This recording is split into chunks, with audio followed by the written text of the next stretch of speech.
Indah tersusun, tangan dihayun, kaki melangkah mengikut rentah. Assalamualaikum warahmatullahi wabarakatuh. Ni saya tunjukkan macam mana cara membuat jam mulberry.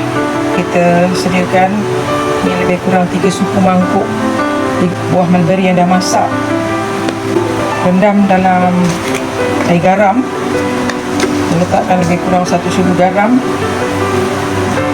untuk membuang kalau ada virus ke ulat ke di celah-celah buah mulberry ni.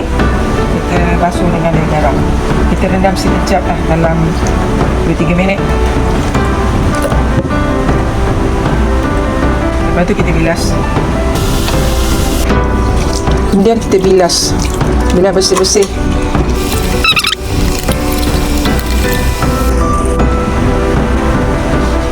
Kita gunakan gula, saya gunakan gula perak. Gula perak sebanyak separuh daripada jumlah buah mulberry tadi. Kalau mulberry 1 mangkuk, gulanya setengah mangkuk, jadi separuh daripada kuantiti buah mulberry ya. Masukkan yang dah dibasuh tadi, mulberry yang dah basuh tadi ke dalam blender. Dan masukkan gula,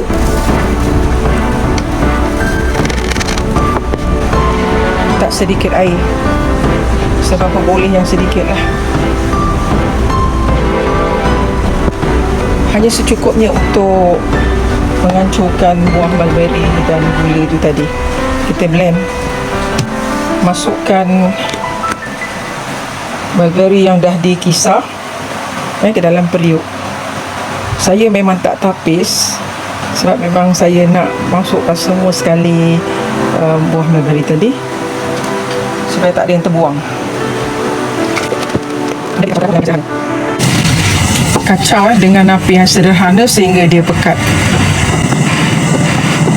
Kalau kita buat separuh daripada gula itu, separuh daripada kuantiti buah mulberry itu, supaya kurang manis lah, kita tak terlalu manis. Tapi kalau suka manis dan tahan lama, gunakan 3/4.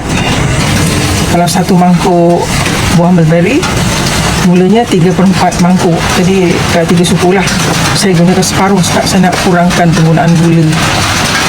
Kacau lah sehingga dia pekat, sehingga jadi jam. Sementara itu kita boleh bakar roti sampai keperangan. Jam dah pekat, kita masukkan 1 sudu margarin. Ini bagi mencegah daripada dia cepat berpulat sebab dia kurang gula, dan juga supaya dia cair, lebih mudah untuk disapu pada roti. Kacau sehingga margarin sebati. Lepas tu terus angkat.